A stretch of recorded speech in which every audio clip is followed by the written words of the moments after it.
Hi, it's Ask Donna Marie here, and it's report card season. Yes, it is. Kids from all ages will be getting the report card this week. High school will be getting the report card from the semester before, and elementary schools are getting report cards as well. So I wanted to bring you this video log on how to read your child's report card with them. 3 tips that will be useful for your child and you for success. Teachers put a lot of time in writing these report cards, and not all the time are they being read in detail to help the child succeed. So, here are some 3 tips that are going to help you. Not only that, I also have 3 different report cards ranging from kindergarten to high school that I can just show you to really utilize those tips and tools so that you can help your child read that report card. So, tip number 1 is make it light. Find a time that you can meet with each child individually. Do not do it as a group. Meet with each child individually, about 15 minutes each, to go over the report card. That individualizes them, and they're not under the pressure and that stress of my sibling did better than me, or I did better than my sibling, whatever that case may be. So make it as light as possible as a learning experience for both of you to see where they're at in school and see where they can improve from, okay? So make it as light as possible. Tip number 2 is focus on the efforts, not the grades. Okay, this is extremely important because a lot of parents sometimes, and I've been guilty of it as well, is we focus on those grades as opposed to focusing on the efforts they're putting into the grades. If we switch it and start focusing on the effort, what will happen is the kids will now know what they're doing and what they can do to make their grades better. How do they focus on the efforts, though? That's the hardest part, and how to even illustrate that to them. Well, the report card lays it out great for you. Let's start with the kindergarten report card, okay? So, kindergarten report card does it in a format like this. Can you see that? So, it's chunked, right? And each chunk has a category. So, the categories are belonging and contributing, self regulation and well being, demonstrating literacy and mathematical behaviors, problem solving, and innovating. So in each chunk, the teacher has put comments on how they're doing in each one of those sections. That's extremely important because in kindergarten, there's no grades, there's no marks for what they're doing. So they really illustrate how your child is doing in each category. And what I love about this is that they put at the bottom here the key learning, the growth in learning, and the next steps in learning. So it really breaks down what your child is doing, what they're doing with your child, and what they're going to do going forward to really help your child. So I really think in kindergarten it can really start to see where your child's at and how they function at school compared to at home, and even if there is comparisons of what they do at home and what they do at school. With my daughter, this is her kindergarten report card. She is doing the same things at home that she's doing at school, which is singing. And they're illustrating that she's utilizing her skill singing in learning. So she'll make up songs to some of the activities that they're doing in school and want to present that in class. For me at home, it's a little bit, oh my gosh, please stop singing. But it's her way of expressing herself a lot of the times of what she's learning. So it's great to see that she's doing that not only at school and she's utilizing it in her learning, she's doing it at home as well. So that's the kindergarten.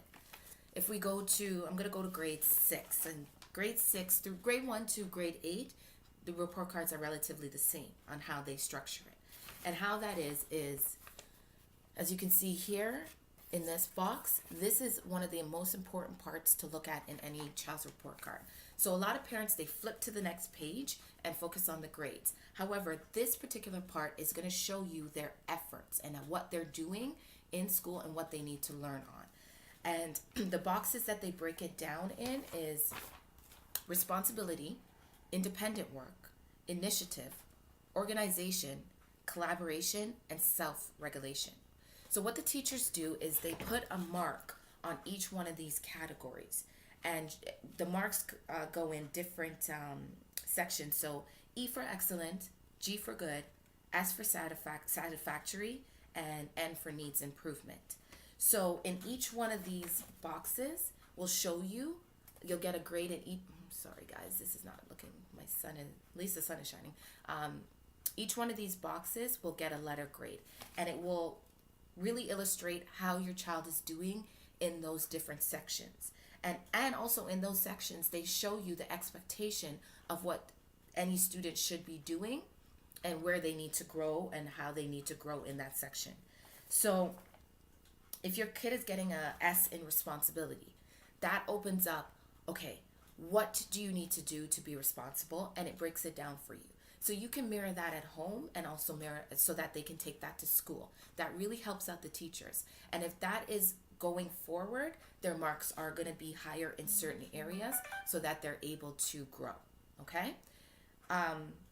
With my son, he has struggled in school for many years.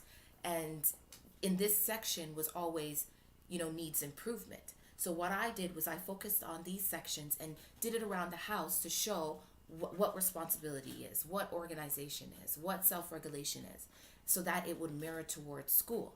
He's gotten much better in this area and his grades have gotten higher. So it kind of goes together with what they need to do in these areas and how their grades are going to get higher in the subjects that they need because of the efforts that they're putting in the learning skills and work habits. Okay?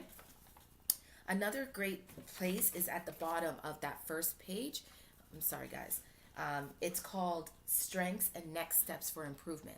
So the teacher puts a chunk of information in here that, what are the child's strengths and what can they improve on and what steps can they take to improve in these areas, right? And again, these areas, when they're fulfilled properly, or if we're helping our children properly in these areas, their grades are going to go up, right? And that's why I say focus on the effort, not the grades, because the effort in these areas will lead to good grades, okay? So that's grade 6. Going towards high school is a little bit different how they do it, but high school just chunks it into each subject, which is great. However, they still have those same areas that I spoke about in the grade 6 one, so from grade 1 to grade 6, in the responsibility, organization, independent, collaboration, initiative, and self-regulation. They have all of those areas. And they also put grade letters N, S, G, and E in all of those different areas as well. So for each class. So if your kid is getting a low mark in that class and then needs improvement in responsibility or needs improvement in organization, that's why they're getting those low marks. So you can still focus on the efforts with your kids all up into high school to show that when you put your efforts into these certain areas, in these learning skills and work habits, your grades are going to go higher. Okay? So that's for high school. Also with high school, at the back of it, it breaks down those categories right here. So you can take those to see what their expectation is at this age, and you can apply it to the high school one. Okay? So that's tip number 2, focus on efforts, not the grades. Tip number 3 is have them verbalize after your meeting. How to end the meeting is have them verbalize their strengths and the areas that they need to improve and what improvements they're going to do. So for example, if your child needs improvement in responsibility, you want them to verbalize, how am I going to improve in responsibility? What does that look like in a school setting? What does that look like at home? You have to have them verbalize it and make these goals for them to understand what they need to do to make their grades high. So here are the 3 tips again. Number 1, make it light. Number 2, focus on the efforts, not the grades. Number 3, have them verbalize their strengths and have them verbalize what they need to improve on. Also, if you still have questions about your child's report card, contact the teacher, let the teacher know so that you can book an appointment, whether it's a phone or you go in and talk about what can be done to help your child succeed. Also, if you have any questions for me, you can email me at askdonnamarie@gmail.com or follow me on Facebook, Instagram, or Twitter at askdonnamarie. Also, you can visit my website for more tips and tools on relationships or parenting at askdonnamarie.com. Thank you for spending the time with me. Have a great day.